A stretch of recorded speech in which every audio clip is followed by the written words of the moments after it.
去！请带有黑魔雷硬扛。黑魔雷。 Alright guys, balik lagi sama Ketua Sekte. Gimana kabar teman-teman semuanya? Baik-baik aja ya kan? Nah, di video kali ini kita akan kembali melanjutkan pembahasan alur cerita Donggua Bal Terturuk di Heaven episode 174 ya guys ya. Buat teman-teman yang baru gabung, Abang Frank saranin nonton dulu pembahasan alur cerita episode sebelumnya supaya kalian nggak gagal paham ngikutin kelanjutan alur cerita di episode kali ini. Linknya udah ada di kolom deskripsi ya guys ya. Oke lah, gak usah kelamaan lagi di awal video. Langsung aja simetriskan posisi rebahan. Inilah waktunya kita baku hantam.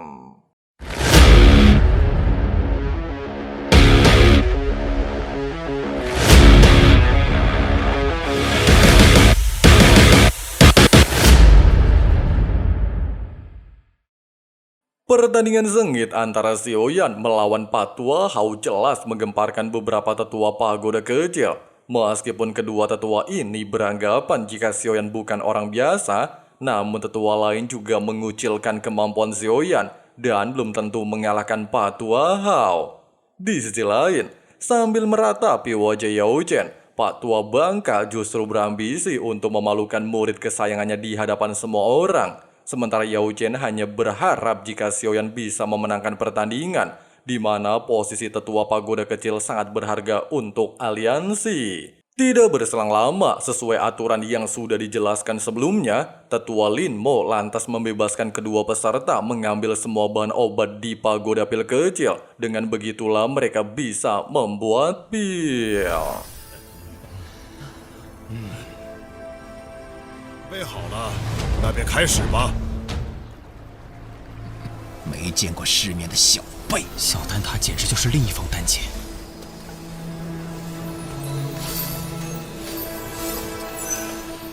Singkatnya, setelah tetua Lin Mo menyatakan pertandingan resmi dimulai, Patua Hao segera mengeluarkan tungku rongsok yang selalu menemaninya sepanjang karir menjadi alkemis. Meskipun di awal pemurnian, Hao King menyombongkan diri, namun Xiaoyan langsung membungkam hal tersebut. Di saat para tetua merasa terpukau melihat empat api surgawi, Xiaoyan kembali memamerkan skill penggabungan empat api surgawinya dan mengubahnya menjadi sebuah tungku pil, sehingga membuat semua orang ketar-ketir melihat kemampuan Xiaoyan. Pemuda tersebut memiliki pengendalian api yang cukup sempurna. Hampir 20 tahun ini, Xuan Kongzi tidak melihat kemampuan Hao King yang pada saat itu berhasil memanggil petir pil 8 warna, sehingga menandakan memanggil petir pil 9 warna bukanlah masalah untuknya. Dan benar saja, ucapan Xuan Kongzi langsung terbukti, di mana ternyata Patua Hao kini mengumpulkan resep pil kelas 9 langka.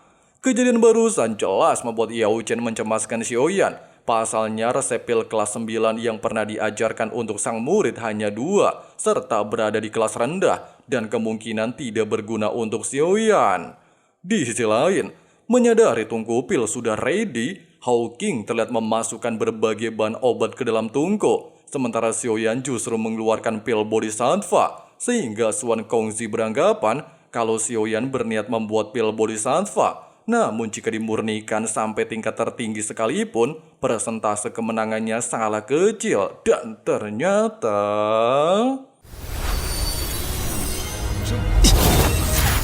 Di saat kedua, tetua ini merasa terkejut melihat semua kualitas bahan obat Xiaoyan tidak kalah dari pagoda pil kecil. Tuan muda ketiga Xiaoyan terlihat memasukkan bahan-bahan obat tersebut ke dalam tungku pemurnian. Bahkan menurut Xuan Kongzi, hal ini sudah melebihi kapasitas membuat pil bodhisattva. Meski Lazy mengatakan cara pemurnian yang dilakukan Xiaoyan efeknya sangat mirip dengan pil bodhisattva, hanya saja menurut Yao Chen, muridnya pastilah memiliki rencana lain. Pasalnya semua bahan obat yang digunakan Xiaoyan bukanlah salah satu dari kedua resepnya.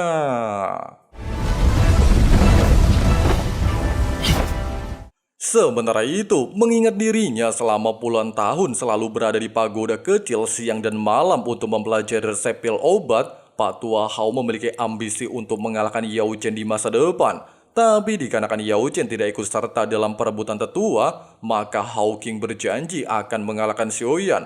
Oleh sebab itu, dia segera menggunakan tubuh jiwa menentukan persentase keberhasilan dalam pemurnian pil. Dan ternyata... Melihat Xiaoyan terus mengulangi kegagalan di awal pertandingan semakin membuat Pak Tua Hao merasa di atas angin. Selain menganggap skill perubahan api surgawi menjadi tungku pil cuma pamer doang, kapasitas bahan obat yang digunakan melebihi batasan. Inilah yang menjadi alasan kenapa Xiaoyan selalu gagal di awal proses pengendalian apinya.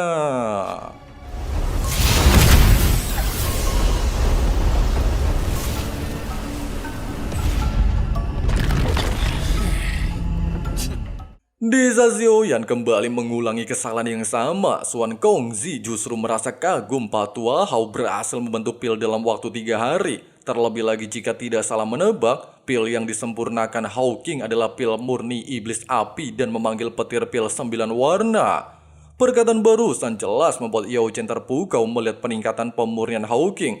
Namun mereka tidaklah mengerti kenapa Xiaoyan begitu santuy mengatasi masalah tersebut. Pasalnya meski bahan obat yang digunakan dalam pembuatan pil terlalu berlebihan, Xiaoyan pada akhirnya bisa menyeimbangkan pengendalian obat. Namun pembentukan pil Bodhisattva belumlah dapat menembus kelas 9. Ketika beberapa tetua mulai meremehkan kemampuan Xiaoyan bergaya sok misterius, padahal cuma pemuda biasa, tetua Lin Mo justru memiliki pandangan sendiri terhadap Xiaoyan. Dari sekian banyak alkemis, hanya Xiaoyan saja yang tidak bisa dia terawang. Sampai akhirnya setelah proses pembuatan pil mencapai puncaknya, si tua bangka lantas menunjukkan seni alkemis yang masih dia percaya hingga detik ini. Bahkan Hao King kembali mengingat masa lalu ketika Yao Chen secara paksa meningkatkan kualitas pil dengan kekuatan luar meraih gelar juara konferensi alkemis dan menarik perhatian seluruh anggota pagoda pil untuk mengikuti acaranya. Meskipun teknik pemurnian bisa melalui jalan pintas, namun menurut Pak Tua Hao, resep pil adalah konsep dasar pemurnian pil. Selama orang tersebut dapat memaksimalkan bahan-bahan obat dan menyeimbangkan api, maka pil yang dibuat akan secara bertahap memiliki kualitas tertinggi. Tepat di saat Hao King terlihat melindungi pilnya dari petir 9 warna, serta menyombongkan diri bahwa dia akan mengalahkan murid kesayangan Yao Chen, Xiaoyan lantas menolak ucapan tersebut, serta membuat klon tungku pemurnian menjadi 9 bagian. Masing-masing dari tungku ini memiliki bahan obat sendiri untuk membuat pil dengan kualitas terbaik. Dan tiba-tiba...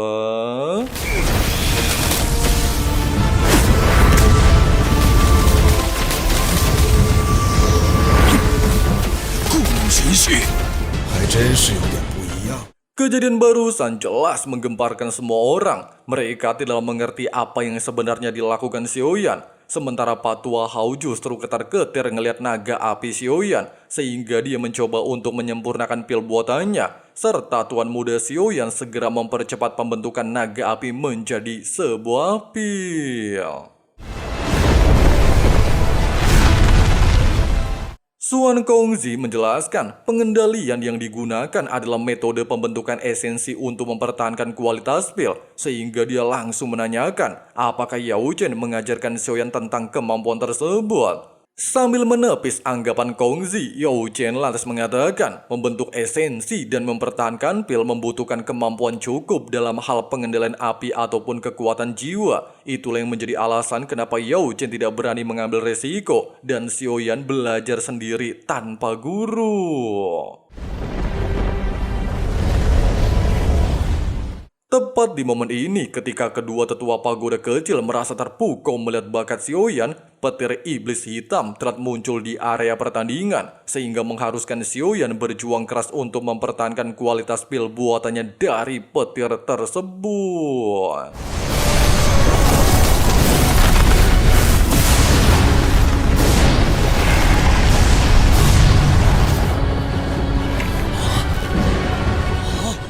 Meski pada awalnya Ujang Zunze mendapatkan perintah untuk menahan petir iblis, namun sayangnya hal ini masih tetap saja gagal, bahkan membuatnya kesambar petir. Oleh sebab itu, Xiaoyan dengan cepat mengambil alih dan melepaskan telapak tangan surgawi.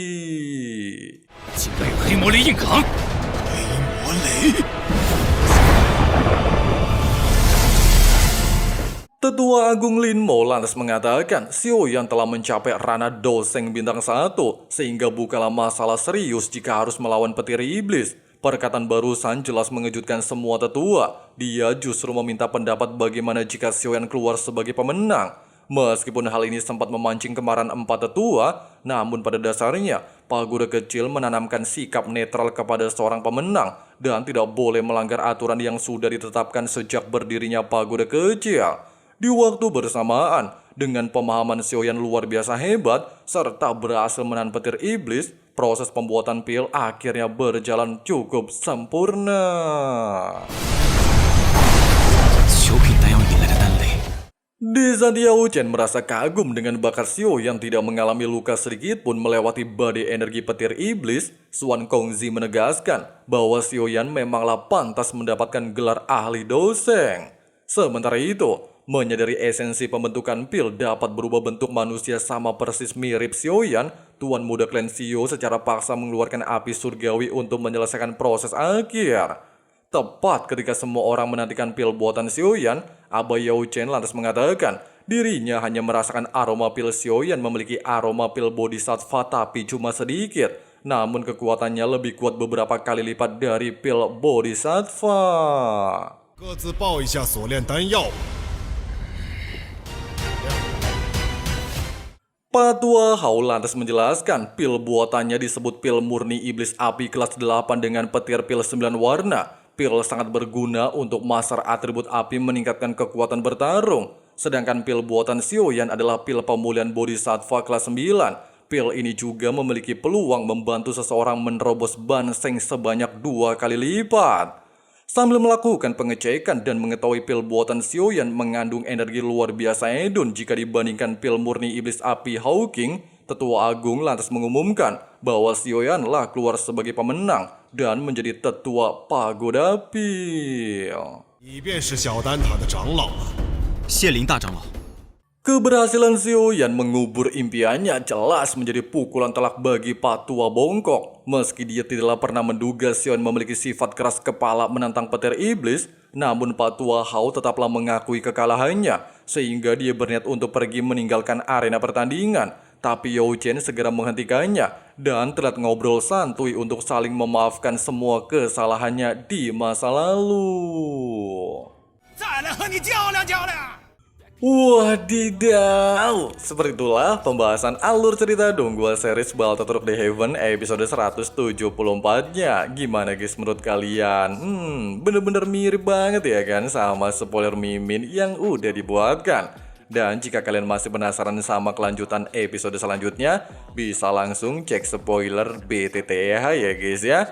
Oke lah, mungkin segitu dulu untuk pembahasan kali ini. Terima kasih banyak banget buat kalian yang udah nonton sampai habis. Jangan lupa subrek dan nyalain juga tombol loncengnya. Di sini Abang Frank undur diri mau lanjut ngopi santuy dulu. See you next time guys. Or just the start of it. Either way, I don't wanna be a part of it. Can I just get some space? I don't have the heart for this. I can't be picking up the pieces, fixing scars from this. Is this an argument? Or just the start of it? I wanna drive away so I can be so far from it. I wanna find a place where no one breaks their promises. Or maybe drown myself in something that is bottomless. Take me back to a place where I felt at home. Take me back to a day when we weren't alone. Take me back to an age when the world felt small.